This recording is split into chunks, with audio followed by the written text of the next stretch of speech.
Bismillahirrahmanirrahim. Assalamualaikum warahmatullahi wabarakatuh. Teman-teman, sahabat, Bapak Ibu, sesaat lagi kita akan live Instagram.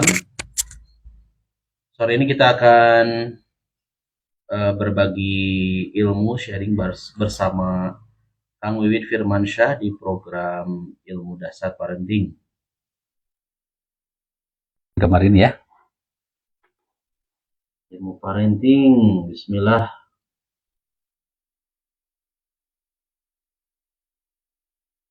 Oke. Bismillahirrahmanirrahim. La ilaha illallah subhanahu dan abduhu wa rasuluh. Rabbi shrah li sadri wa yassir li amri wahlul 'uqdatam min lisani yafqahu qawli. Baik, ketemu lagi dengan Ustaz sama Teteh ya. Saya. Baik, kita akan melanjutkan bahasan kita. Jadi ini 2 pertemuan ini kita fokus untuk membahas masalah pengantarnya dulu. Pengantarnya sangat penting karena untuk menyamakan persepsi dan juga nantinya akan ada ekspektasi kan. Dan modal-modal dari persepsi dan ekspektasi ini akan sangat bermanfaat ketika kita masuk ke materi inti daripada parenting, yaitu ada 4. Pertama, kita akan belajar tentang memori, bagaimana meningkatkan kemampuan memori anak, dan bagaimana proses pendampingannya agar peningkatan memori anak itu bersesuaian dengan kebutuhan usianya. Banyak kadang-kadang orang misalkan, mohon maaf nih dengan tidak mau sama saya, kelas 3 SD sudah bisa khatam Quran misalnya, atau misalnya sudah hafal 3 juz, 4 juz, mereka berbangga hati. Hati-hati sebetulnya. Kenapa? Karena usia SD itu memang usia-usia masa-masa cemerlang. Yang menentukan bahwa itu ada sebuah kemampuan atau tidak adalah ketika di SMP atau SMA. Ketika SMP SMA masih berlangsung nggak? Baik itu habitnya maupun kemampuannya. Terus mengingat Quran itu adalah bab mudahnya, bab sulitnya maka murojaahnya. Memastikan bahwa apa yang sudah dihafal itu tidak hilang, tidak tergerus oleh waktu gitu kan ya. Nah, yang keduanya kita akan mempelajari bagaimana cara proses berpikir, namanya thinking tools, ada creative thinking, ada analytic thinking, synthetical thinking, lalu ada creative thinking. Itu adalah modal-modal atau bekal-bekal yang dibutuhkan oleh anak untuk membantu proses mereka dalam menjalani baik itu akademik maupun kehidupan secara umum. Jadi yang dibutuhkan itu adalah critical thinking, analytic thinking, dan juga critical thinking, di mana itu semua apapun yang dipelajarinya nggak ada masalah selama kita punya proses berpikir yang sama. Contoh ketika kita nih kayak orang-orang kayak Rocky Gerung, Mark Zuckerberg, terus juga Elon Musk gitu. Sebenarnya kan dipikir-pikir mereka latar belakang pendidikannya kan bukan seorang ilmuwan kan, gitu kan. Tapi mereka kenapa bisa menguasai teknologi? Mereka bisa memimpin perusahaan-perusahaan yang mungkin ilmuwan-ilmuwan itu ada di bawah mereka gitu. Nah, kenapa? Karena mereka mau menguasai cara berpikir. Gitu kan. Cara berpikir inilah yang mahal harganya. Dan cara berpikir ini tidak bergantung kepada kampus di mana Anda belajar. Tidak bergantung pada itu. Karena ijazah itu kan hanya menunjukkan bahwa kita pernah belajar. Gitu kan. Nah, lalu kita akan belajar tentang speed reading. Bagaimana membaca itu menjadi suatu hal yang di samping menyenangkan dan jadi kebutuhan. Kita ini kan termasuk negara yang literasinya tuh sangat rendah ya. Kita tuh terinteraksi oleh buku itu rata-rata tuh 2-3 buku per tahun. Per tahun coba. Itu tuh udah bagus banget gitu kan. Sedangkan di Finlandia, Norwegia itu mereka bisa sampai 40-50 buku per tahun.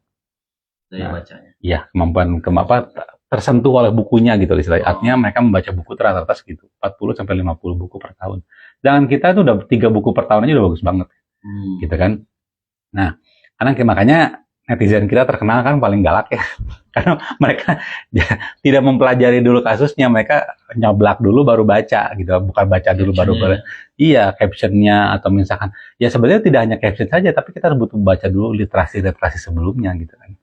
Gitu. Dan konon katanya kehidupan media sosial kita itu menyembunyikan kehidupan aslinya. Contoh, drama Korea itu kan romantis-romantis. Yeah. Itu untuk menyembunyikan keasliannya bahwa di Korea itu banyak KDRT dan banyak ya ibaratnya hubungan yang dingin lah istilahnya. Lalu Jepang kan banyak, mohon maaf ya, pornografinya. Itu untuk menyembunyikan bahwa kenyataan bahwa di Jepang tuh malas punya anak, bahkan malas bikin anak gitu. Jadi rata-rata. Ya, karena itu tadi kan udah kekurangan anak. Nah, sekarang di Indonesia, kekejaman kita di media sosial untuk menutupi keramah-tamahan kita. Dasarnya kita orangnya ramah-ramah gitu. menyembunyikannya dengan cara apa? Kita galak di media sosial gitu kan. Padahal aslinya mah Militansi kita tuh kalau di media sosial tuh gitu kan. Apa aslinya mah buzzer gitu kan. Makanya banyak orang luar negeri yang berasumsi lewat Twitter, lewat itu mereka nggak nyangka gitu. Kok orang Indonesia bisa sekejam itu gitu kan. Udah tahu itu film gitu. Yang dihujat tuh si artisnya. Sampai kayak gitu ya. Nah, dari persepsi dan asumsi itu, maka saya tampilkanlah gambar ini kita sesi terakhir adalah kalau lihat gambar ini, Anda memposisikan diri sebagaimana di sebelah mana. Nah, bagi orang Indonesia mah ketika tampilkan kayak gini, langsung terjadi dua kubu, benar dan salah. Betul nggak? Orang Indonesia ternyata gitu. Kalau saya bisa tampilkan gambar ini ya di Instagram misalkan, itu bisa jadi debat. Karena begitu ada dua pilihan di Indonesia selalu gini, kalau saya milih A, B itu salah. Betul nggak? Selalu kayak gitu kubunya tuh, ya. Makanya, pada sebetulnya kan ini hanya mengasumsikan bahwa ketika saya memilih sebagai bahwa saya mah kayak Kijang, orang lain kayak harimau, itu bukan berarti Kijang lebih baik dari harimau, dan harimau lebih baik pada Kijang, tapi itu hanya masalah referensi saya dalam berpikir. Nah, kemarin saya pancing dengan ini, dan misalkan di sini kan, walaupun suami istri terjadi persepsi yang berbeda kan. Nah, lalu kita buka, ketika dia menggunakan Kijang, maka dia mengartikan bahwasanya asumsinya adalah bahwa dia sedang mengaktifkan otak reptilnya. Sedangkan harimau yang mengejar, dia mengaktifkan lebih banyak otak mamalianya, gitu kan? Kenapa? Karena ternyata dari sisi motivasinya. Nah, dari kejadian gambar ini menunjukkan bahwasanya semakin rendah, semakin ada di bawah jenjang otaknya, maka semakin kuat dorongannya. Ketika kita menggunakan otak reptil, maka dorongannya akan lebih kuat ketika kita menggunakan otak neokortex.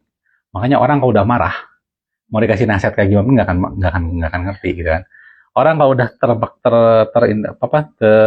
tertrigger reptilnya, maka udah nggak ada lagi yang bisa memberikan dia penjelasan pemahaman. Makanya cara terbaik untuk memberikan nasihat pada orang adalah justru ketika dia sedang bahagia, bukan ketika dia sedang marah, sedih, kecewa gitu kan ya. Kita nggak bisa masuk. Mereka udah shut down, gitu ya. Baik. Contoh misalnya orang yang lagi di hutan misalkan, nggak bisa kita nasehatin, kamu terus sabar, susah gitu loh masuk ke sananya. Kenapa? Karena dia otak reptilnya sedang merasa dirinya terancam gitu loh. Oke. Nah, kita lanjutkan. Nah, menjadi orang tua di gambar ini menjadi parent tidak sama dengan authority. Nah, ini kadang-kadang menjadi asumsi bahwasanya ketika saya jadi orang tua, saya punya anak, maka saya punya full authority secara otomatis. Otoritas itu bukan bawahan lahir. Ya, misalkan Teteh punya anak Azam, tidak selamanya Teteh punya otoritas terhadap saya. Dan kenapa authority itu adalah bentukan lingkungan, gitu kan? Nah, dalam NLP ada istilahnya the map is not the territory. Oke, contohnya apa sih maksudnya the map is not the territory? Itu menunjukkan bahwa peta itu bukan lingkungan. Kalau saya tanya ke Ustadz, kita hari ini sedang duduk di daerah mana, Ustadz? Balai Endah ya. Kan Ustadz lihat nih Balai Endah tuh ternyata ada motor, ada tembok. Ini Balai Endah yang kita lihat kan. Kalau Ustadz lihat di peta Balai Endah sama nggak dengan apa yang Ustadz lihat? Beda. Nah, the map is not the territory. Peta itu adalah bukan lingkungan aslinya. Jadi ketika kita berinteraksi sama orang, maka apa yang di kepala mereka itu bukan berarti apa yang diucapkan. Yang diucapkan itu adalah teritorinya, sedangkan petanya di kepala. Makanya ucapan seseorang itu tidak menjamin pola pikirnya seseorang itu seperti itu. Sudah banyak terjadi distorsi kan? Nah, inilah orang tua itu tidak sama dengan otoritas. Tidak semua orang tua itu pasti punya otoritas. Sedangkan otoritas itu adalah bentukan lingkungan. Bahkan kadang-kadang guru lebih punya otoritas ketimbang orang tua. Bahkan teman lebih banyak otoritas daripada orang tua. Kalau ada kasus anak nggak mau pulang karena dia main terus di luar gitu ya, itu tandanya bahwa otoritas si anak itu ada di lingkungan, bukan di rumah. Gitu ya. Bukti bahwa di rumah itu ada punya otoritas adalah ya tadi anak mampu bekerja sama dengan baik dengan kita. Nah, kenapa you versus you? Ketika kita ingin memperbaiki, tanda kutip, memperbaiki karakter dari anak kita, maka yang pertama kali kita bentuk dan kita perbaiki diri kita sendiri. Nah, banyak orang tua yang nggak sadar itu. Seolah-olah gini, kalau ada masalah di anak, masalahnya itu ada di anak, hanya di anak. Padahal sebetulnya yang idealnya adalah ketika anak bermasalah, kita yang harus pertama kali menemukan solusi untuk diri kita sendiri. Gitu ya. Kan ada istilahnya, anak itu cerminan orang tua ya. Gitu. Walaupun tidak selamanya dari orang tua yang soleh dapat anak yang soleh. Begitu sebaliknya, dari orang tua yang tidak soleh belum tentu dapatin anak yang tidak soleh. Oke, nah ini agak sedikit teknik ya. Untuk kita bisa bahagia, kita butuh 4 hormon ini. Endorfin, dopamin, serotonin, oksitosin. Nah, keempat hormon ini adalah hormon yang dibutuhkan dan perlu ada di otak kita ketika kita ingin merasa tenang, bahagia, damai, terinspirasi. Pokoknya hal-hal yang indah yang kita butuhkan, ini butuh 4 elemen ini. Dan memunculkan 4 elemen ini sangat mudah. Ya, kita mulai yang paling pelan di endorfin dulu. Endorfin adalah sebuah hormon yang dikeluarkan untuk menutupi rasa sakit, gitu kan? Menutupi rasa sakit. Jadi misalkan ketika Ustaz olahraga nih, misalkan olahraga, capek nggak? Capek, tapi udahnya seger kan? Dan besok mau lagi kan? Nah, itulah berarti Anda sedang mengalami endorfin. Ya, gitu. Jadi kenapa ketawa senang nggak? Kalau ketawa menyenangkan nggak, bisa ketawa? Iya. Tapi kebayang kalau kita ketawa terus, perut sakit kan? Nah, sebenarnya ketawa itu adalah menyiksa perut sebetulnya. Makanya kan ada hukumannya di zaman revolusi zaman kerajaan Prancis, dihukum mati, dikelilingi sampai meninggal. Dihukum mati itu? Ya, Cara menghukum mati. Iya, dikelilingi. Kenapa? Karena ketika kita ketawa, ya orang yang hernia itu pasti kambuh. Makanya ketawa, kalau udah ketawa terus sakit perut kan, udah cukup perutnya sakit. Nah itu, jadi endorfin itu muncul untuk mengelabui rasa sakit. Maka dari itu kenapa kayak gitu? Karena manusia itu kan bukan makhluk yang terkuat dan bukan makhluk yang tercepat. Jadi oleh karena itu manusia harus selalu bergerak lebih aktif gitu kan, untuk mencari buruan, untuk menghindar dari hewan buas. Nah, endorfin itu muncul untuk apa? Untuk supaya dia ketika dia lari, ketika dia berusaha untuk mendapatkan hewan buruannya, dia tidak cepat menyerah gitu loh. Karena ada endorfin, jadi dikelabui si rasa sakit. Jadi hari ini cuma capek banget habis berburu, besok ayo berburu lagi gitu loh. Kenapa? Karena ada endorfin. Nah, jadi kalau ingin dapat endorfin gampang, olahraga. Jalan kaki lah, sepedahan gitu kan, itu endorfin akan muncul. Yang kedua ada dopamin. Dopamin itu adalah, pernah dengar istilah orang bule ngomong, this is dope man gitu. Dope itu singkatan dari kata dopamin. Kalau dope dalam bahasa itu kan diartikan sebagai kokain kan. Nah, karena memang efeknya mirip. Dopamin itu adalah hormon yang keluar ketika kita punya tujuan dan mencapai tujuan. Ustaz kalau buat jadwal nih, 10 jadwal, di checklist cuma 1. Kira-kira besok mau buat jadwal lagi nggak? Buat agenda nih Ustaz ini, 10 agenda, jam sekian kesini. Tiba-tiba yang di checklist cuma 1. Besok semangat lagi nggak buat jadwal lagi? Nggak kan? Kenapa? Cuma 1. Tapi kebayang Ustaz buat 10 agenda, 9 di checklist. Besok semangat nggak untuk buat agenda lagi? Semangat. Kenapa? Karena itu tadi dopamin. Makanya kenapa yang namanya ketika manusia punya tujuan dan menceklis tujuannya, seolah-olah dia mencapai sesuatu, muncul dopamin. Makanya adalah ketergantungan main game. Ya. Kan dalam game itu ada setiap level kan. Level itu menghasilkan dopamin. Gitu kan. Jadi zaman kita kembali ke 10.000 tahun sebelum Masehi ya. Zaman dulu, zaman purba. Kita capek nih lagi cari makan, capek banget. Tiba-tiba kelihatan dari jauh tuh ada pohon apel. Capek kita hilang nggak? Iya. Langsung udah hilang kan, semangat lagi. Makin dekat ke apel itu makin semangat nggak? Secara fisik itu udah lelah gitu loh. Tapi kita makin semangat. Sedikit lagi sampai akhirnya kita dapat apel itu. Nah itulah kenapa? Karena kita bisa seperti itu karena dopamin ngalir tuh di kepala kita. Jadi kalau ingin ngebunuh manusia, ya jangan dibunuh secara fisik, hilangkan harapannya. Harapan untuk hidup. Ketika kita kemarin tuh yang namanya zaman-zamannya COVID yang awal-awal tuh, banyak yang meninggal segala macam, itu karena kekurangan dopamin. Salah satunya tuh merasa kayak udah di hidup gue udah kena nih gitu kan, udah nggak apa-apa. Karena ada kejadian gini, ada seorang pembantu cook ya, pembantu tukang masak di sebuah restoran. Dia masuk ke dalam freezer, kan tempat daging yang gede banget gitu kan, kayak ruangan gitu. Pintunya ketutup.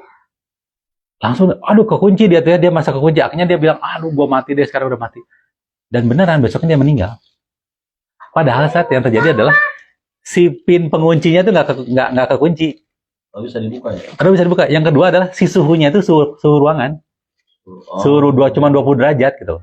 Jadi nggak dingin, nggak membuka karena kan pinnya belum masuk. Ya. Jadi si AC pendingin freezernya nggak bekerja, cuma jadi chiller aja. Tapi karena dia merasa udah hilang harapan hidupnya, meninggal langsung. Berarti persis kayak kasus kemarin COVID ya. Betul, banyak kan seperti itu. Orang sehat. Jadi ada istilahnya kan ada placebo, ada neobo. Kalau placebo itu ada kayak tadi dikasih obat, seolah kayak obat itu obat, padahal itu vitamin, kita sembuh. Ada juga neobo. Neobo itu sesuatu hal yang, gila gue kena nih gue kena nih kayaknya nih gue kena nih. Itu teh neobo artinya. Jadi belum tentu dia juga kena sebetulnya, tapi karena dia udah memutuskan, gue kena nih kayaknya. Makanya kadang anak-anak zaman sekarang tuh yang milenial bilang, aku tuh punya mental illness, gitu. Aku tuh panic attack. Ya, kemungkinan neobonya lebih besar gitu loh. Karena dia mengklaim bahwa aku tuh kena mental illness. Ya gimana mau hilang mental illnessnya kalau kita Anda sini mengklaim gitu loh. Karena sebenarnya kan mental illness itu sampai sekarang itu memang cara tolak ukur bahwa pernyataannya itu kan secara medisnya masih belum terlalu konkret lah ya. Itu masih jadi banyak antara apakah ini benar-benar merupakan sebuah mental illness atau hanya baru indikasi gitu loh. Ya, karena kan kalau penyakit tipes dengan gejala tipes kan beda penanganannya, gitu kan? Kurang lebih seperti itu. Jadi, neobo dan placebo itu dua hal yang memang cukup berbahaya, gitu kan? Nah, ini karena dopamin ini nggak ada di otak kita. Jadi, saran saya ketika, salah satunya kenapa Islam mensyariatkan sholat, apalagi sholat subuh ya. Kenapa? Karena tuh dalam tujuannya adalah mengaktifkan dopamin. Ketika kita bangun sholat subuh, nggak mungkin orang yang sholat subuh berjamaah di masjid nggak bersemangat, nggak mungkin. Nggak mungkin bersemangat menyambut hidup tuh nggak mungkin. Betul nggak? Rata-rata, karena ketika dia memposisikan diri bahwa gue harus sholat berjamaah di masjid, maka tanda kutip dipaksa dopaminnya ngalir. Gitu kan? Karena dengan dia jalan ke masjid aja, endorfin pasti udah aktif dong. Karena dia jalan secara fisik kan. Lalu kita sampai tujuan, baca fadilahnya bahwa akhirnya muncul si dopaminnya tadi. Aku sudah mencapai tujuan hari ini, aku sholat berjamaah di masjid, misalkan gitu. Nah, ini adalah, endorfin dan dopamin ini dua dikatakan sebagai hormon egois. Apa macam hormon egois? Artinya Anda tidak butuh orang lain untuk dapetin dua ini. Oke? Tidak butuh orang lain. Artinya ini adalah merupakan bagian yang ada dalam diri kita. Pengen dapat endorfin, tinggal olahraga. Pengen dapat dopamin, buat agenda. Atau capai sesuatu. Nah, sedangkan serotonin dan oksitosin ini adalah butuh orang lain. Serotonin ini adalah namanya tuh hormon inspirasi. Ustadz pernah nggak ketemu orang, saking kuatnya tuh orang tuh inspirasinya terhadap Ustadz ya, sama-sama duduk di samping dia tuh udah bikin kagum, deg-degan, gitu.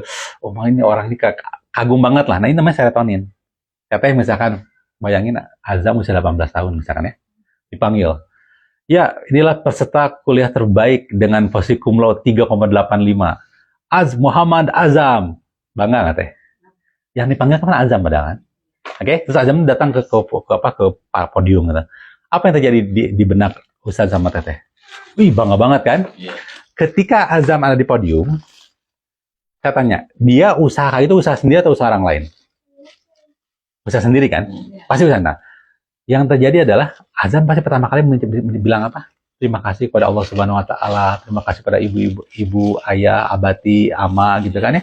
Lalu teman-teman, dosen-dosen, dia berterima kasih justru di luar pada dirinya. Dan kita yang jauh, pada kita tidak dikalungin piagam, kita dapat ya, aku bangga banget, nangis gitu kan ya, bangga banget.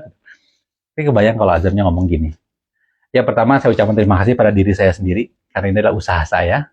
Saya bangun setiap hari jam 3 pagi, kita usaha sendiri ya. Dan ini adalah merupakan prestasi yang saya lakukan. Saya yang meledok tuh. Padahal saya tanya, itu salah nggak kalau dia ucapin kayak gitu? Enggak, karena memang dia usaha sendiri, bukan usaha orang lain. Tapi kan tidak seperti itu kan. Nah makanya kenapa orang-orang banyak yang kecanduan sama drama Korea atau film-film yang seperti itu. Kenapa? Nah itu, serotonin ini aktif. Oh romantis banget. Oh dia tuh kini banget ya gitu. Kenapa? Karena serotoninnya aktif. Gitu ya. Nah, padahal kita walaupun kita tahu itu bohong loh, tapi serotonin nggak masalah.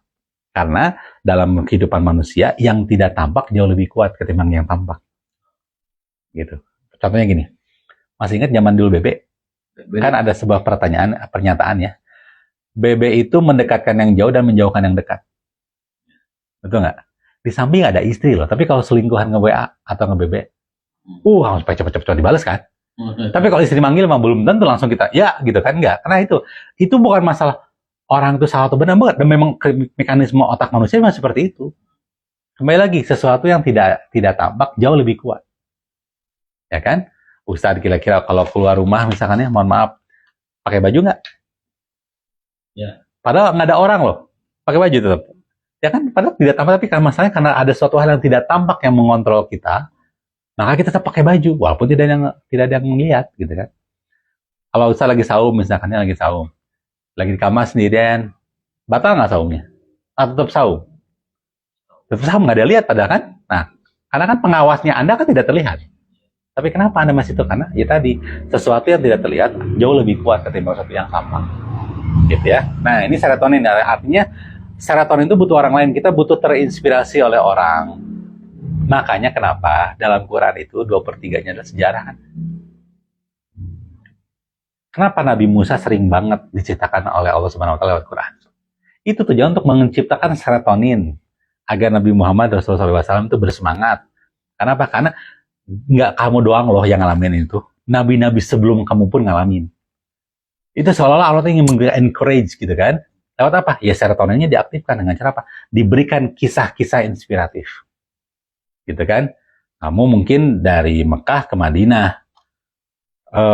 Musa itu dari Mesir ke Madian.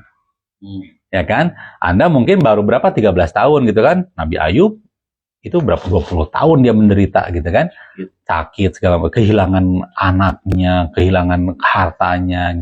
Jadi cerita-cerita itu tuh kenapa Nabi Yusuf itu diceritakan sampai satu surat khusus Yusuf gitu kan, karena dia terpisah dari keluarganya selama 40 tahun. Artinya Allah menunjukkan bahwasanya penderitaan kamu itu demi sebuah kebesaran yang jauh lebih besar daripada diri kamu, gitu kan. Kenapa Allah semua keturunan Nabi Muhammad itu yang laki-laki nggak ada? Karena kebayang nggak kalau Nabi Muhammad Rasulullah SAW punya keturunan laki-laki sampai sekarang? Atau di kultusannya kayak gimana? Nggak punya keturunan laki-laki aja. Ya keturunan dari Fatimah doang kan yang terjadi selama ini tuh. Yang punya gelar Habib tuh. Gitu kan? Itu kan terjadi pengkultusan. Bukan berarti saya kontra terhadap Habib. Sama sekali enggak gitu kan. Saya sangat respect sama mereka.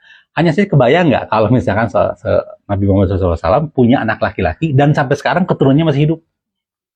Gimana pengkultusannya gitu kan. Bahkan mungkin bisa jadi ya Islamnya sendiri ke take over gitu kan.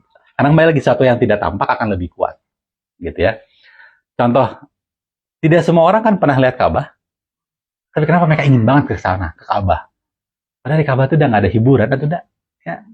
Sisi cuaca lebih enakan kayak naik ke Turki. Nggak ada pantai gitu kan. Tapi justru karena Allah tuh pengen menjaga keikhlasan seseorang kan. Nggak mungkin kan orang yang pergi ke Mekah, akan sangat jarang sekali orang ke Mekah itu punya tujuan lain selain beribadah. Ya, ngadon ke Mekah pengen belanja korma gitu. Asa gitu, karena tidak tempat lain. Beda kalau misalnya ternyata Ka'bah tuh adanya di Los Angeles misalkan atau di Las Vegas misalkan. Beda lagi, orang mungkin punya double niat gitu kan. Gitu. Nah ini serotonin ya, kembali lagi kita butuh orang lain untuk menginspirasi kita, makanya banyak sekali hal-hal yang berbau kisah-kisah heroik, kisah-kisah inspiratif itu bukunya selalu laku, selalu everlasting. Ya, kenapa? Karena orang manusia butuh serotonin. Pernah nggak Ustadz lagi udah baca sirah, siapapun itu orangnya dibaca, termotivasi lagi untuk bangkit lagi, untuk semangat lagi, bismillah, Allahu Akbar gitu kan. Kenapa itu? Kisah-kisah itu luar biasa sekali. Nah, terakhir adalah oksitosin. Inilah berhubungan dengan cinta unicorn dan rainbow gitu kan. Hal-hal yang romantis, bucin itu ada di oksitosin. Artinya benar-benar cinta. Nah, cinta inilah definisinya ada dua cinta. Ada cinta yang mematikan, ada cinta yang merusak, ada juga cinta yang membangun. Gitu kan. Bahkan kalau nggak salah, ini kalau saya nggak salah, tolong koreksi kalau saya salah. Dalam bahasa Arab itu definisi cinta itu ada 9. Ada 9 lebih tingkatan cinta katanya. Ada cinta yang sampai saking cintanya tuh dia sudah tidak butuh lagi kebutuhan fisik. Saking cintanya sama seseorang itu levelnya tuh ada 9 kalau nggak salah.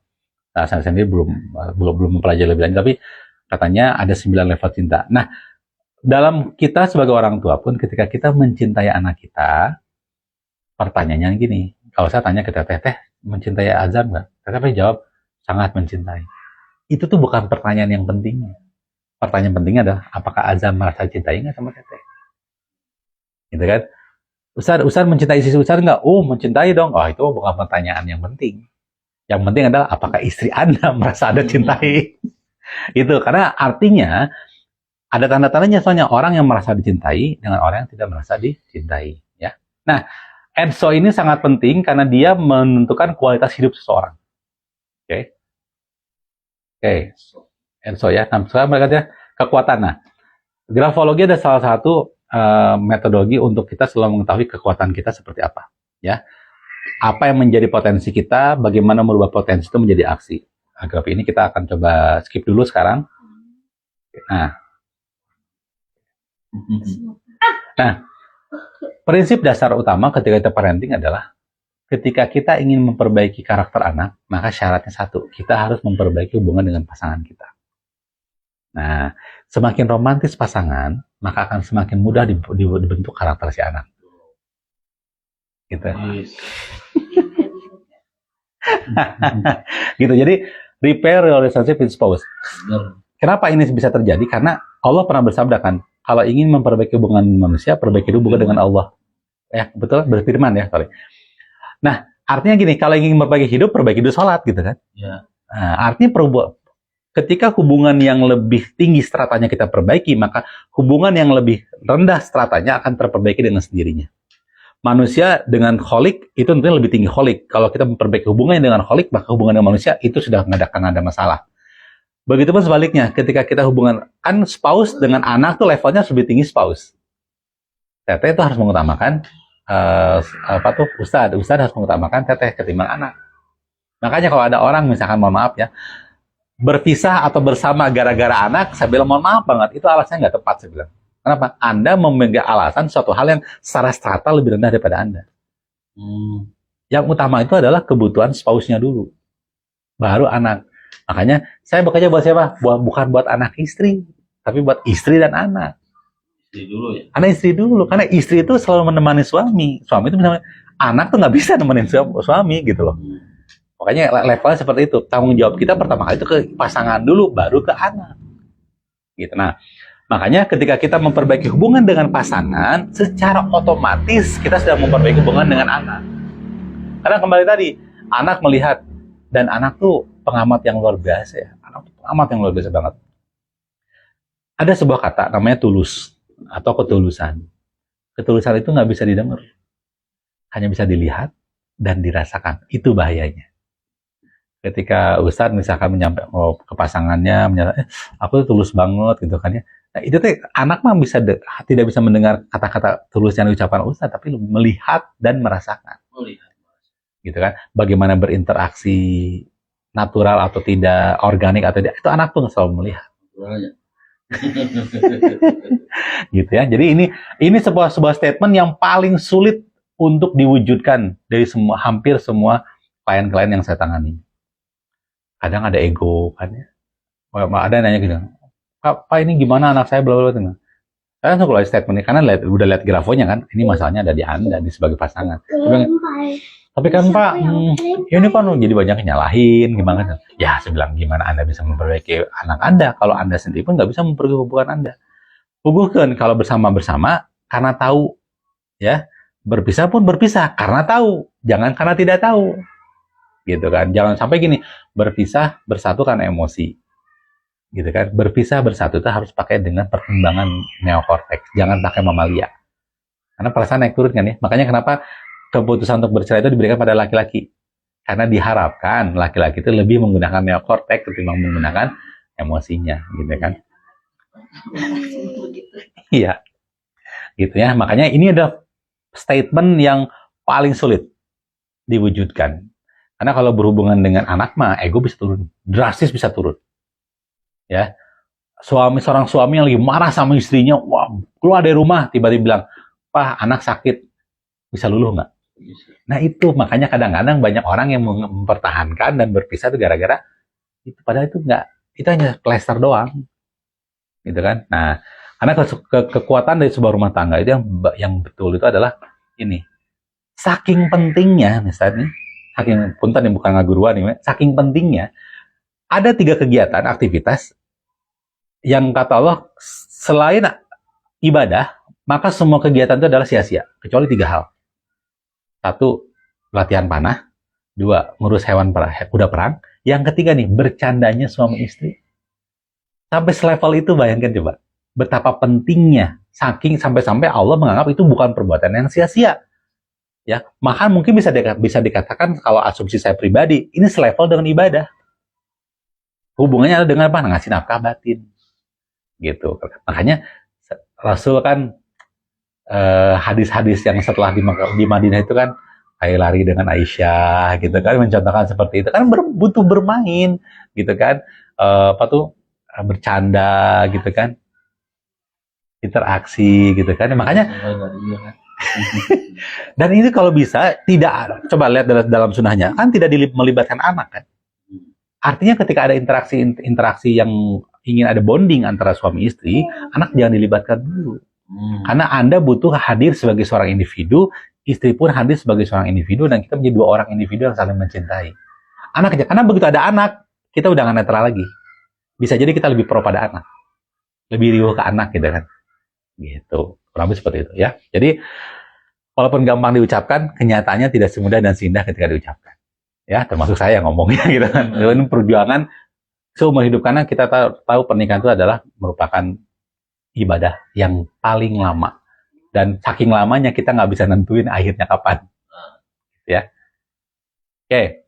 Bagaimana caranya? Simple. Satu, kalau jalan pegangan tangan. Yang dipegang itu jangan anak, tapi tangan istri. Tangan istrinya ya. Betul. Jadi gini.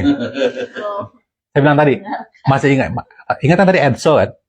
Yang tadi kan adalah oksitosin kan? Serotonin juga kan? Ketika sang ayah dengan sang ibu pegangan tangannya seperti ini, mesra banget, saya berani jamin anak itu berapapun usianya tidak akan berani jauh-jauh dari kita. Marah, ada cemburuan. Itu salah satu indikasi kan? Indikasi bahwasanya. Nah, berarti kalau gitu, kalau anak misalkan, kalau bapak sama ibunya lepas tangan gini, anak akan ngerawel iya, hayang kali itu, hayang kali dia gitu kan. Tapi kita pegangan tangan, karena cemburunya tadi, itu berarti berhasil. Berarti kita cukup tulus untuk menunjukkan bahwa anak sampai cemburu. Itu bagus, indikasi yang sangat baik. Permasalahannya adalah, bisakah mempertahankan kecemburuan itu sampai di SMP? Nah itu, karena penguncinya di SMP SMA kan.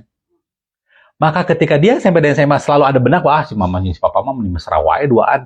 Dan itu ngomongnya ketika SMP, apa yang jadi? Walaupun dia mulut ngomong itu, di hati dia mengkonfirmasi bahwa saya punya panduan, saya punya inspirasi, serotonin sama oksitosin saya terpenuhi. Cukup aja lihat orang tua saya. Mereka mah duaan tuh tiga bebuahan wae gitu kalau di rumah teh gitu. Walaupun jarang ketemu tiap hari, tapi sekalinya ketemu, mereka tidak pernah melewatkan. Mereka simpan handphonenya, bercanda berdua gitu kan. Gitu. Itu bisa nggak seperti itu? Dan memang berat saat ketika ada anak kecil mah berat. Saya pribadi kalau pulang ke rumah saya pengennya bercengkrama sama istri, istri bercengkrama sama anak. Ya dianggurkan. Itu biasa seperti itu. Makanya kadang-kadang di keluarga saya itu yang kena baby blues syndrome itu bukan istri, saya. Asa kesaingan nih ke budak gitu kan, kurang lebih seperti itu ya. Nah itulah makanya ini nggak gampang. Jadi ketika anak kita sudah di atas usia 4 tahun, maka ketika kita berjalan-jalan kemana-mana, pegang tangan istri. Selalu pastikan dan pegangan tangan seperti ini. Jangan seperti ini, selalu seperti ini. Ya. Karena kalau kayak gini tuh kita bisa mengukur. Anda tuh berdua tuh selalu bisa mengukur keadaan emosi pasangan kita. Karena kalau lagi tidak baik-baik saja, agak berat untuk bisa seperti ini. Gitu kan? So, kalau lagi pajibris. Tapi kalau kayak gini masih bisa. Walaupun lagi pajibris, kalau gini masih bisa. Tapi kalau gini nggak bisa. Harus dalam keadaan memang sedang netral atau baik. Ya. Berikutnya adalah play game. Bermain. Berduaan main monopoli lah, main halma lah. Saya sama istri saya main kartu. Main remi, berdua bisa sampai jam 9 malam, jam 10 malam kita main kartu tuh. Gitu kan. Jadi ketika nggak usah lah, nggak usah nonton Netflix atau apa gitu, udah main kartu berdua. Gitu. Ya. Kadang saya menang, kadang dia menang gitu kan. Kurang lebih seperti itu. Ini hanya playing game dan itu penting banget, sangat-sangat penting. Kalau Rasul sama Aisyah kan lari gitu kan, itu yang diceritakan ya. Kenapa nggak lari juga? Capek. Kan waktu kita cuma ada malam doang kan, gitu kan. Aduh, nah date night ini penting banget ya. Atau kita tuh jangan kalah sama syaiton. Ya, anak-anak yang belum sah hubungan sama istrinya, mereka lebih mesra daripada kita. Kita yang udah dikasihkan jalan sama Allah, udah disahkan, disaksikan, diberkahi, harus lebih mesra harusnya. Bukan mempertontonkan ya, tapi lebih mesra. Jangan takut untuk nyender ke suami, kecup kening, kecup pipi. Nah, itu perlu, Ustaz. Ya, perlu. Nah, tinggal mengekspresikannya apa di depan orang atau dengan sendiri itu mah terserah. Tapi perlu yang namanya date night. Itu perlu banget. Harus ya, karena gini, cinta itu harus selalu diperbaharui. Cinta tuh kayak mandi, Ustaz. Emang Ustaz kalau mandi pagi ini, 2 hari lagi mandi lagi nggak? Mandi lagi kan pasti kan? Nanti malam mandi lagi nggak? Mandi kan? Nggak mungkin gini. Kok mandi lagi? Kan tadi pagi udah mandi. Kan nggak bisa kayak gitu. Mandi itu harus terus. Nah, cinta pun sama. Perlu terus di renewal, diperbaharui. Atau STNK aja tiap setahun sekali bayar pajak, masa kita nggak memperbaharui gitu kan cinta kita ya. Oke. Berikutnya adalah cuddling dan kissing. Ini penting banget dan harus perlu ditunjukkan di depan anak. Rangkulan gitu kan, kecup kening, kecup pipi gitu. Dan itu jangan tahu, oh nanti pornografi. Beda. Kalau lihat di TV, di sinetron, di mana itu bukan suami istri asli, itu akan merusak anak. Tapi ketika dia dipertonton pada anak, kecup pipi, kecup kening, pelukan gitu kan, nyender-nyenderan, lengeh, itu penting. Dan anaknya cemburu, bagus. Artinya dia pengen jadi bagian dari itu, makanya anak nggak akan mungkin keluar dari rumah. Nah, di rumah saya ada cinta, di rumah saya ada harmonis, di rumah saya ada keseimbangan, di rumah saya ada bercanda, di rumah saya ada tawa. Itu ya, cuddling dan kissing perlu banget dipertunjukkan depan anak. Ya jangan French kiss atau Japanese kiss ya, itu udah orientasinya udah terlalu dewasa gitu kan. Kiss, kecup pipi, kecup kening gitu kan. Contoh kayak yang saya lakukan ketika kalau anak saya nih yang gede ya, kalau pergi sekolah, pulang sekolah, kalau dia cium tangan, saya cium tangan balik. Saya cium tangan balik, saya kecup keningnya dia. Dan itu udah biasa saya lakukan. Orang pada, ngapain kamu cium tangannya? Lah, anak saya itu keberkahan buat saya gitu kan. Dan siapa tahu, saya tuh sering bahkan, saya sebagai seorang ayah itu ada durhakanya ke anak. Entah itu marah karena emosi, gitu kan ya. Kurang perhatian. Pasti banyak banget. Makanya salah satu bentuknya saya cium tangan. Dan itu efeknya luar biasa. Sangat luar biasa sekali. Gitu, cuddling dan kissing itu penting banget. Lalu talk softly. Ini mah jelas lah, udah banyak banget Rasul menyunahkan ya. Berbicara dengan lembut sama pasangan tuh. Semarah apapun, ya ampun, ya Allah, ya Rabbi. Walaupun giginya nempel, tapi tetap lembut. Ya, makanya kan salah satu bentuk talk softly itu Rasul tuh punya panggilan sayang kan, ya Humairah gitu kan ya. Gimana seperti itu. Jadi talk softly itu penting banget ya. Karena gini, berbicara lembut kepada orang lain tuh gampang, gampang banget. Tapi berbicara lembut pada pasangan atau pada anak kita itu sulitnya minta ampun. Kalau saya pribadi ya sulit gitu kan. Namanya kan kadang-kadang kita ada marahnya. Ya. Yang bikin sakit hati mah gini, San. Ketika kita lagi nggak enak, lagi nggak nyaman ya, tiba-tiba tukang ojek nelfon. Oh iya mas, oh iya mas. Gila nih, ke gue ngomongnya keras, ke orang lain langsung lembut. Kadang-kadang aku pengen jadi tukang gojek gitu. Tapi seperti itu. Jadi talk softly itu atau berbicara lembut itu penting banget, vital dan fatal kalau kita tidak melakukan secara kontinu. Ya. Nah seperti ini ya. Jadi makanya kenapa kita senang banget kalau lihat itu goals couples banget deh itu di Instagram gitu ya. Karena mereka mencoba memberikan serotonin oksitosin. Ya walau aslinya seperti apa ya, tapi setidaknya kita menjadikan, nih goals relationship banget ya, gitu lihat si Anu sama si Anu gitu kan. Karena tujuannya itu memang kalau aslinya benar-benar seperti itu akan bagus banget, tapi sebetulnya kan saya udah pernah bilang sesuatu yang kuat itu sesuatu yang tidak bisa dilihat ya. Jadi ketika orang itu memperlihatkan romantisme di Instagram itu 88% aslinya nggak kayak gitu. Kenapa? Karena kalau dia aslinya seperti itu nggak akan mungkin dia nyaman menunjukkan di depan umum. Nggak akan mungkin. Maksudnya di depan umum di media sosial ya. Nggak akan mungkin dia nyaman. Gitu kan. Makanya talk softly di sini bukan berarti di depan orang, tapi ketika di berdua di kamar, di rumah, berani nggak dia tetap berbicara lembut, cuddling dan kissing. Bukan berarti di depan kamera. Gitu. Dan ketika orang perlu di depan kamera di rumah, saya berani jamin aslinya nggak kayak gitu.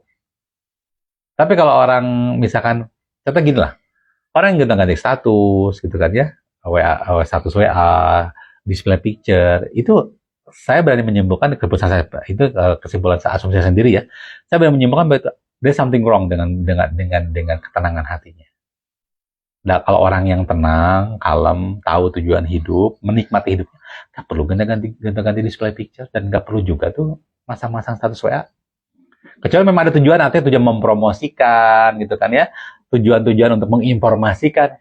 Makanya jujur aja saya pribadi sering tuh sama Ustadz Dani gitu kan, tolong dong karena dia tahu saya tuh paling jarang ganti-ganti status WA, jarang banget angkat ke WA tuh gitu, kurang lebih seperti itu ya.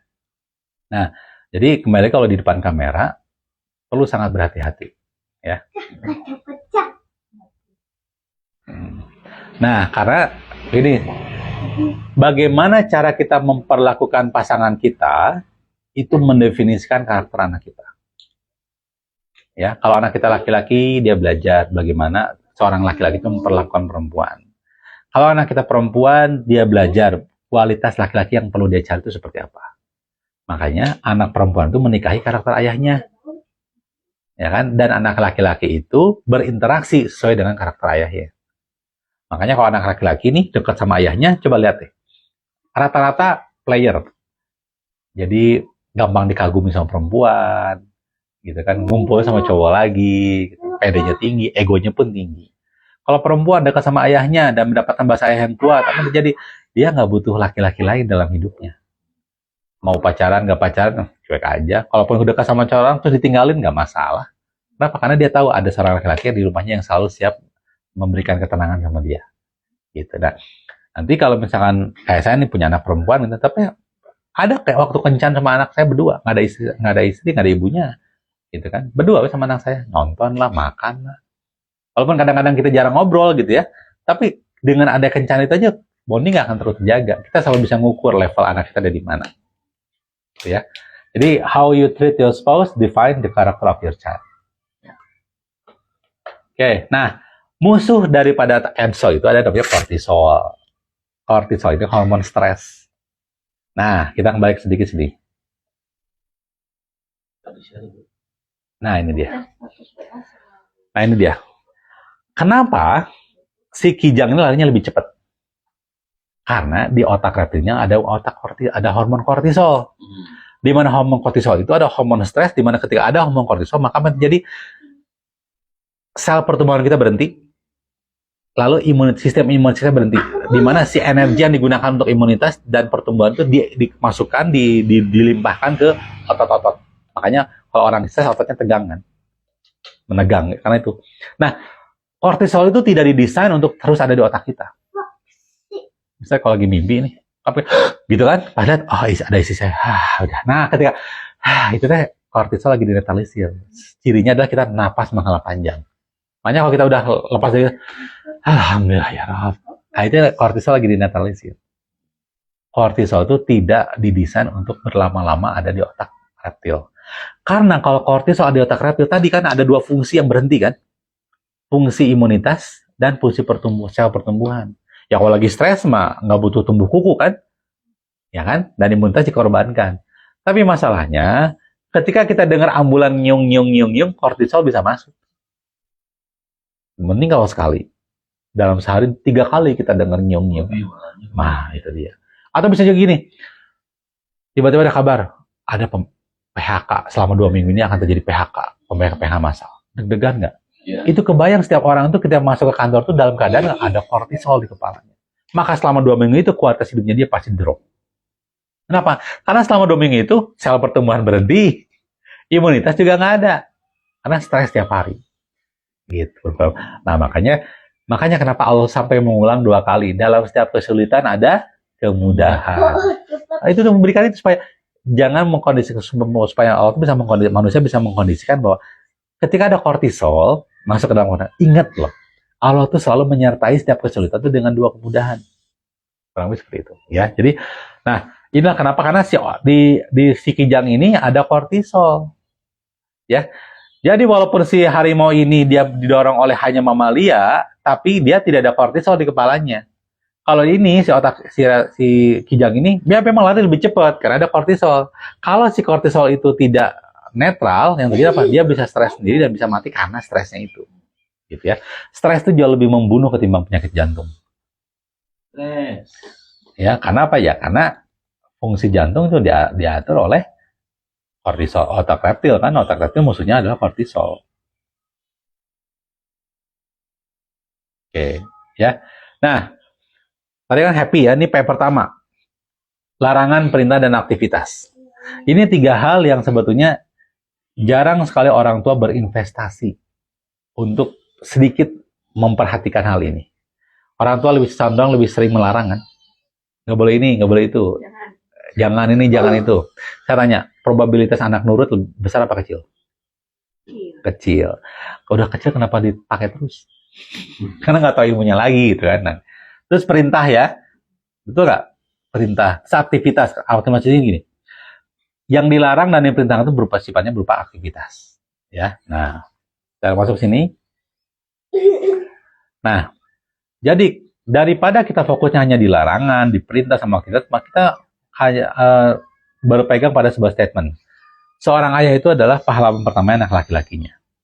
Artinya, daripada kita main perintah, main larangan, maka kita lebih baik menggunakan pendekatan persuasif, yaitu ini. Karena seorang ayah adalah pahlawan pertama anak laki-lakinya, camkan baik-baik dalam diri kita. Apapun yang kita lakukan, di mata anak itu adalah teladan. Dan bagi anak kita itu adalah superhero-nya dia. Apalagi anaknya masih di bawah 7 tahun, masih di bawah 10 tahun, itu masih berlaku. Ya, karena seburuk apapun si orang tuanya itu masih cepat bisa dinetralisir. Makanya seperti pernah. Jadi si ayah itu sebetulnya gini, kalau ada karakter dalam diri saya, tanya, kira-kira saya ridho nggak anak tuh punya karakter itu? Ridho nggak si anak tuh punya karakter itu? Misalkan sang ayah merokok misalkan ya, ridho nggak kedepannya anak tuh akan ngerokok? Misalkan amit-amit ya si ayahnya tuh misalkan punya kebiasaan buruk yang lain, judi lah atau apa, ridho nggak kira-kira si anaknya akan seperti itu? Nah, kenapa? Ya kalau misalkan Anda tidak ridho, maka Anda berhenti. Karena pada akhirnya si anak akan melakukan itu. Kita contohin yang baik-baik aja, belum tentu anak itu contoh kebaikan kita.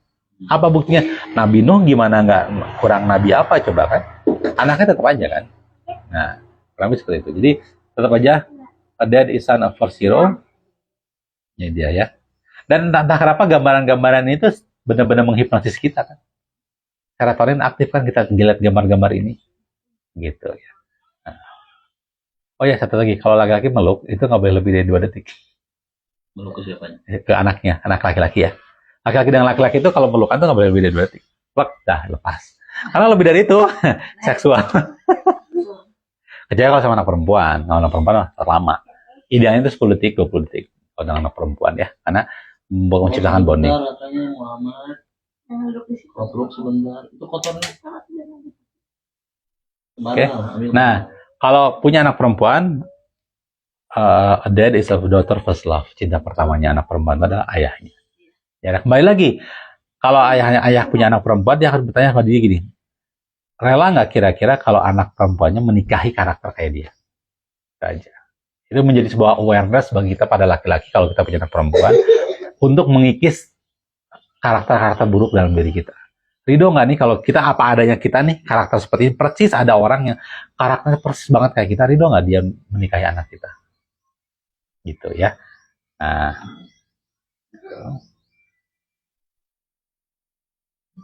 dan di setiap budaya, kultur apapun gitu ya, tetap yang namanya khususnya masa pernikahan ya, peran ayah itu kuat.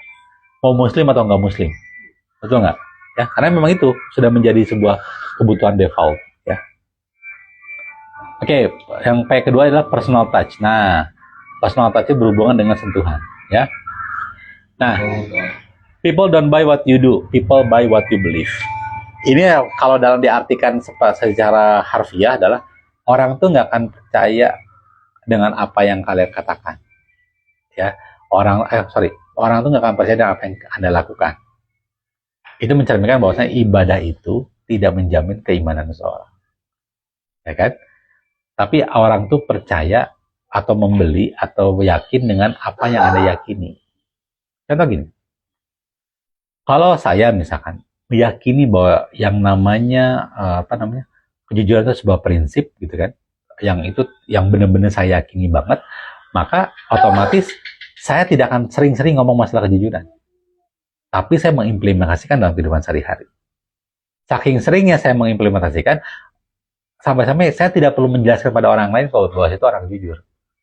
Kayak Nabi Muhammad SAW kan nggak pernah bilang, saya tuh orangnya jujur. Nggak pernah kan? Tapi dia mengaplikasikan kejujuran dalam kehidupan sehari-hari. Nah itu yang berat. Ini punya people don't buy what you do.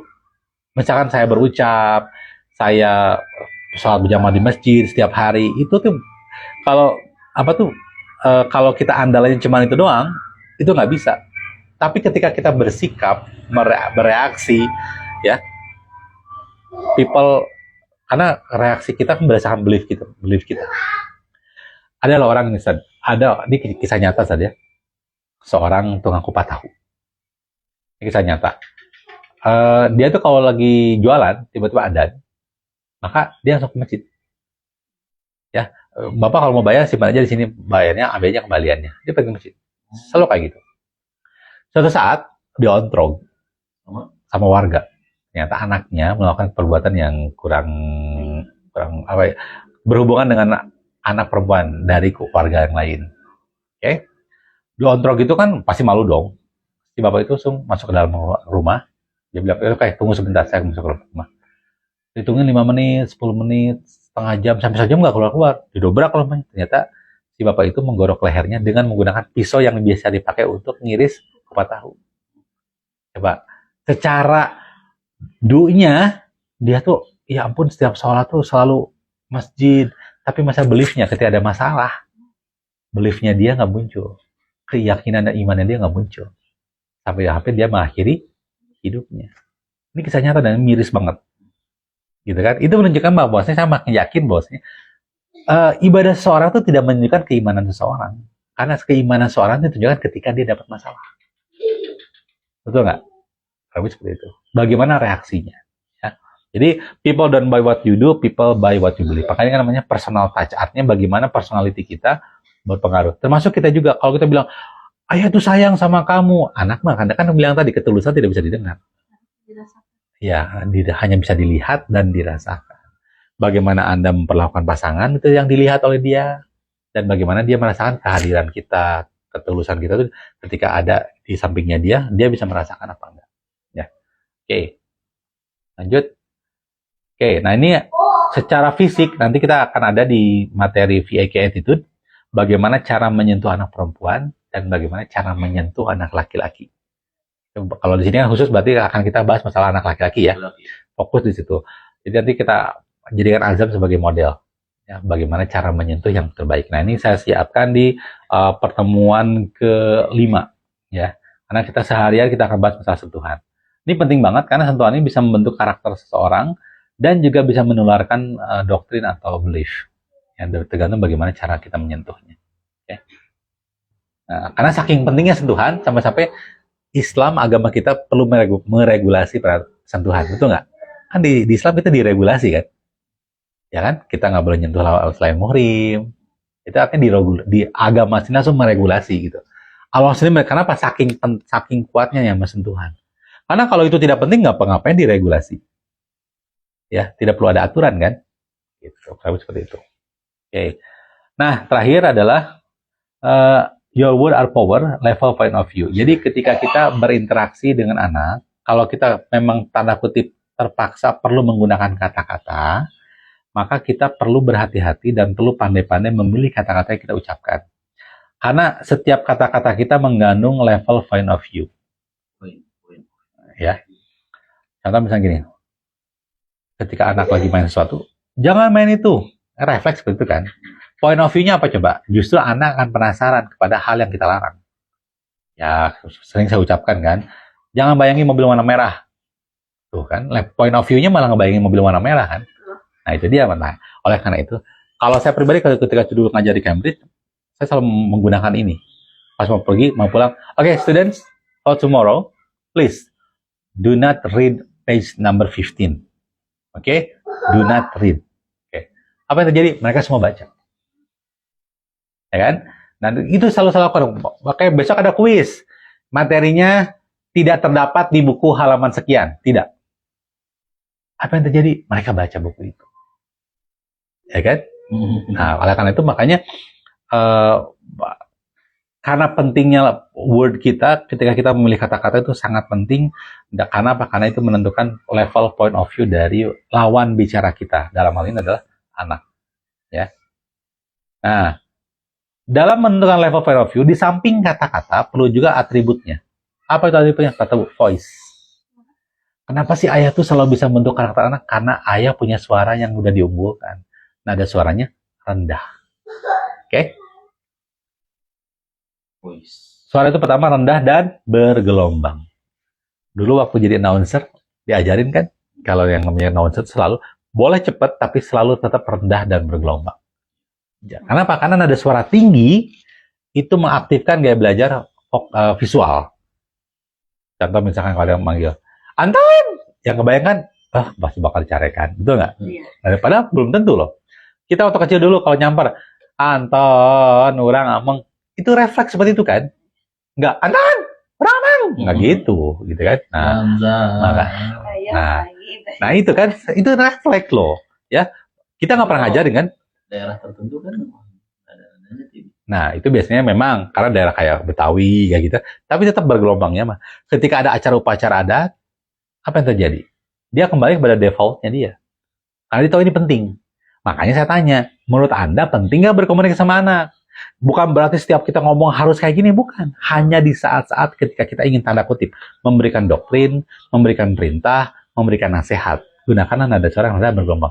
Bayang dong kalau kita suruh ngomong kayak gitu mah, kita mungkin bisa jadi tidak dapat penghargaan. Kenapa?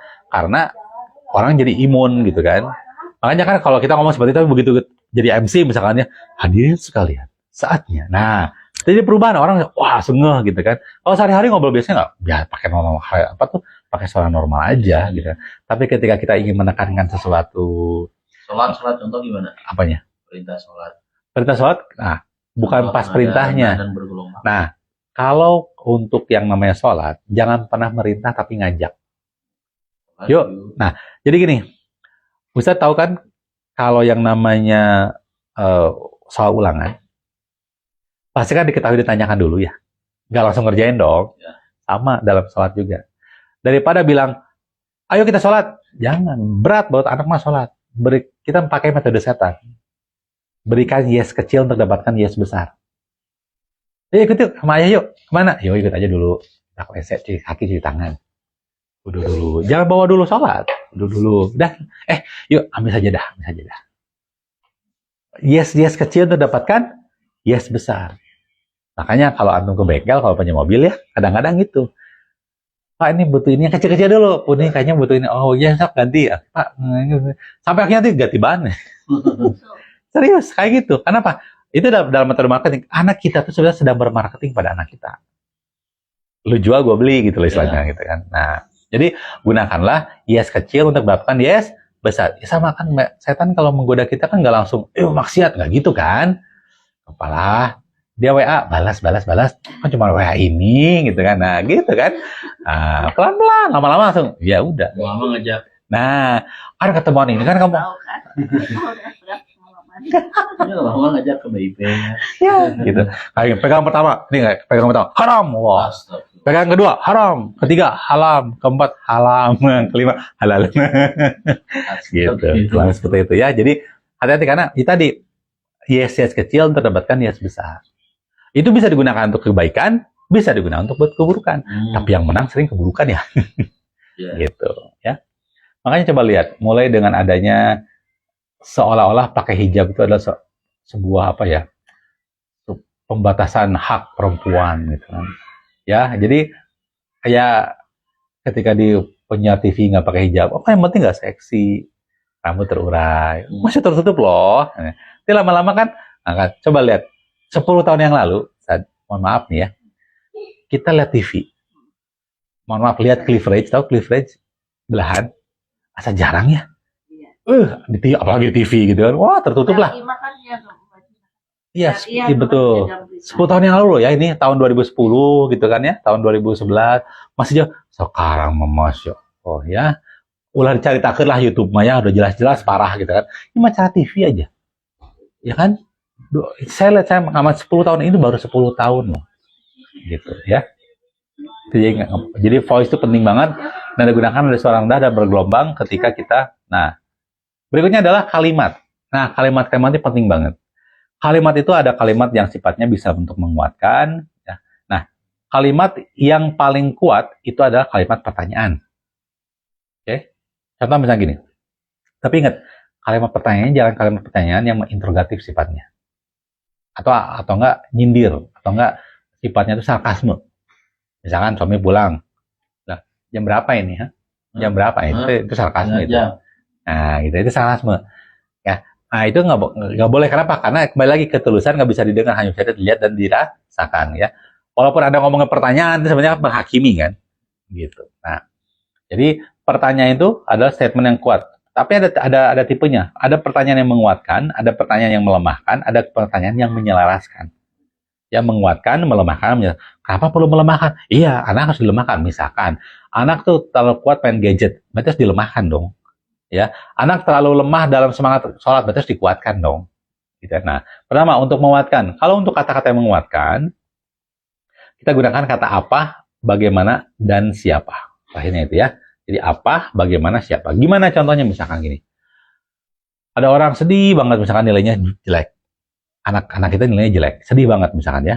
Tanya, apa yang terjadi? Ya nilai saya 40 nih. Oh oke, nilai kamu 40 ya. Nah sekarang gini, bagaimana caranya nilai 40 ini jadi 80? So, gimana caranya?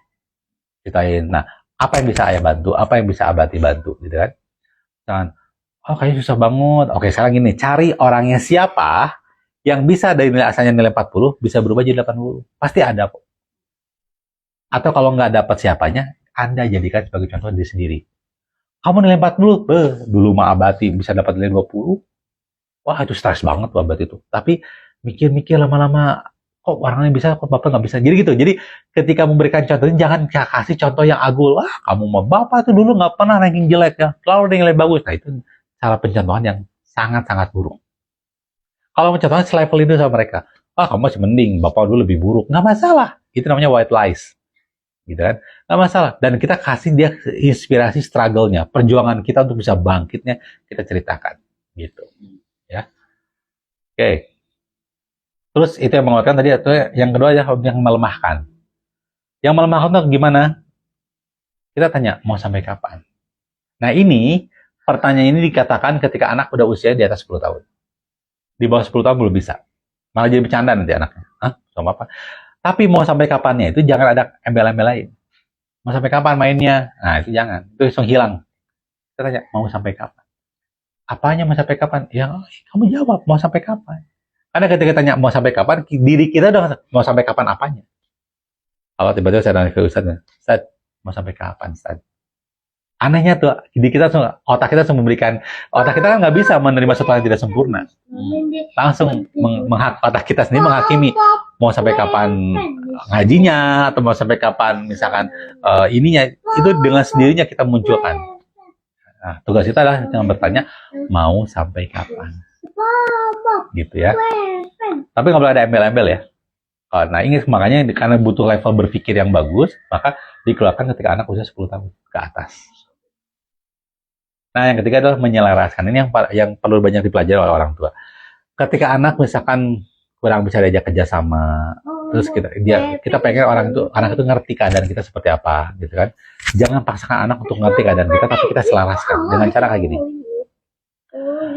Kalau kamu jadi mama, kalau kamu jadi papa, apa yang akan kamu lakukan? Punya anak, pulangnya sore terus.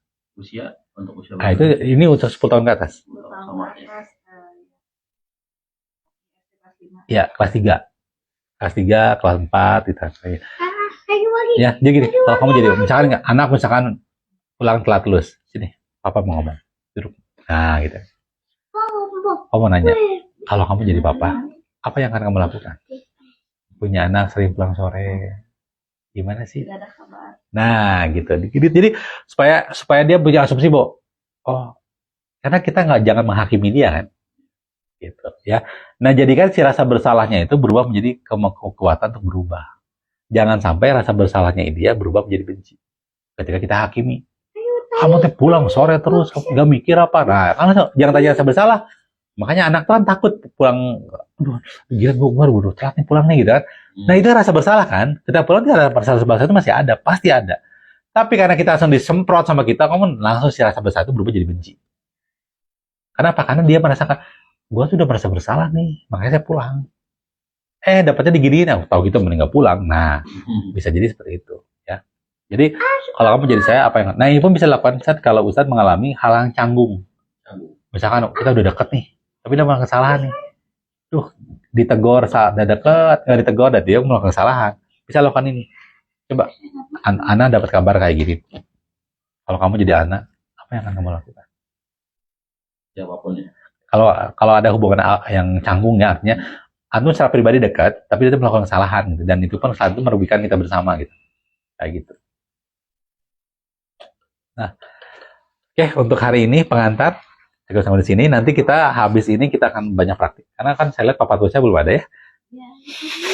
Sengaja mau laptop. Jadi kalau udah ada papan tulis, kita akan masuk ke materi pertama, yaitu tentang belajar memori. Kita akan belajar memori. Ya. Memori kita ada 4. Pertama, teknik asosiasi berganda, asosiasi majemuk, dan teknik lokasi. Nah, nanti bisa diaplikasikan nanti untuk pendampingan anak, bagaimana caranya memunculkan kemampuan dan kemudahan dia untuk menghafal. Nah, nanti aplikasinya termasuk saatnya untuk menghafal Quran, gitu kan, menghafal pelajaran. Karena untuk kalau masa pelajaran sendiri kelas 7 tahun sampai 10 tahun itu belum terlalu berat sebetulnya. Tapi kita perlu memulai kebiasaan dalam mengingat. Ini sehingga refleks gitu mengingatnya harus seperti ini gitu kan. Kurang lebih seperti itu. Kalau untuk ini handphone gimana? Menghentikan atau mengatur ya. Jadi itu nanti di materi pertemuan keempat akan muncul. Ya ada bahasa itu khusus. Jangan. Ya betul. Karena gini, mohon maaf ya. Karena hampir semua percobaan parenting itu ya, itu dilakukannya pada anjing. Oke, sekarang bayang nggak anjing lagi bersemangat, terus Anda tarik kakangnya, apa yang terjadi? Dia pasti akan makin ini, atau enggak, anjing lagi semangat nih, dipegang ekornya. Nah sama, anak lagi senang sama gadget, kita ambil gadgetnya. Nah itu, makanya kita perlu. Jadi salah satunya tahap-tahapnya harus tahu banget. Nah, terus misalnya gini, kayak kenapa orang berhenti merokok itu susah banget sih? Nah, tahapnya langsung berhenti langsung total, bisa shock dia, bisa sakau gitu kan. Harus ada tahapan-tahapannya. Dan manusia itu bisa konsisten menghentikan sesuatu kalau ada pengganti. Nggak bisa enggak. Ada penggantinya, ada subsidinya. Misalnya gini, kenapa orang hijrah bisa berhenti dari narkoba dan udah ada penggantinya. Sekarang narkoba saya berganti dengan sholat tahajud misalkan. Dapat kesenangan yang serupa. Bukan mengganti secara fisik, tapi dapat kesenangan yang serupa gitu. Kan sebetulnya kalau ada percobaannya, orang diperlihatkan pada brand-brand ternama, disesuaikan laki dan perempuan. Itu ternyata mengaktifkan wilayah otak yang sama ketika dia mendapatkan reaksi dari narkotik. Jadi uang, tas, gitu kan, barang-barang branded itu mengaktifkan. Makanya ya tadi kalau misalkan dia jangan dihentikan belanjanya, tapi subsidiar si habitnya diganti dengan suatu hal yang memiliki efek yang serupa. Gitu. Makanya pasti ada kan orang yang berubah. Pasti ada perubahan aktivitas kehidupan dirinya. Kebiasaannya juga pasti berubah.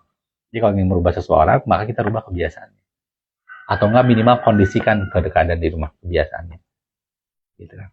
Yang salah satu yang paling gampang, yang gampang secara teori, tapi sulit banget untuk diaplikasikan adalah, ya kita netralisir begitu masuk rumah, ya gadget nggak usah dipakai, nggak usah ditampakkan. Jangan ditampakkan. Tidur ya. Karena anak, apalagi anak masih usia 7 tahun masih sangat mudah banget untuk diarahkan. Karena dia akan benar-benar ngejiplak banget emosi, reaksi daripada orang tuanya. Iya, masih marah-marah besok ini marah-marah dengan gaya saya yang begini itu karena saya ngomel-ngomel dengan nada yang begitu. Betul, itu dia. Sama kayak gini lah. Kalau teteh misalkan dengerin ceramah selama seminggu berturut-turut setiap hari 1,5 jam aja ya, ceramah orang yang sama, perempuan ya, maka Anda kalau ngomong pasti akan membawa apa ketika menjelaskan gitu. Saya ketika dengar guru gembul nih ya, ada keinginan untuk ngomong gini Baraya. karena kita selalu menduplikat, selalu meniru hal-hal orang-orang yang kita hormati dan kita pandang. Ya setidaknya plusnya adalah, oh berarti azam tuh menganggap teteh tuh terpandang, menganggap ada, sampai-sampai ditiru. Gitu. Kan peniru yang ulung. Betul. Gitu. Ya. Oke, ada pertanyaan, silakan. IG-nya sudah 1 jam belum? Guys. Silakan kalau ada pertanyaan boleh. Belum ada pertanyaan di IG mah, tapi alhamdulillah ada yang nonton. Ada sekitar sesuai dengan Bunda Korla ya banyak gitu. Belum Jutaan ini ya. Nonton. orang. Oh. Ya alhamdulillah, karena banyak itu dimulai dari sedikit. Ya. Barusan di grup keluarga aja, nanti Melissa di sini grup ibu-ibu. Ya, salah. Nanti kalau misalnya ibu-ibu sekolah juga kalau perlu saya untuk hadir di pertemuannya, mangga. Nanti kita kasih pengantar-pengantar yang seperti ini aja. Ya kalau bisa sih. Saya baru punya kelas ngaji doang, baru 3 orang. Dan kami. Ya nggak apa-apa teh, kalau misalkan perlu 3 orang itu saya kasih preview aja gitu kan. Oke, kalau nggak ada pertanyaan mungkin kita akhiri dulu untuk materi kita hari ini. Wabillahi taufiq wal hidayah. Wassalamualaikum warahmatullahi wabarakatuh. Waalaikumsalam.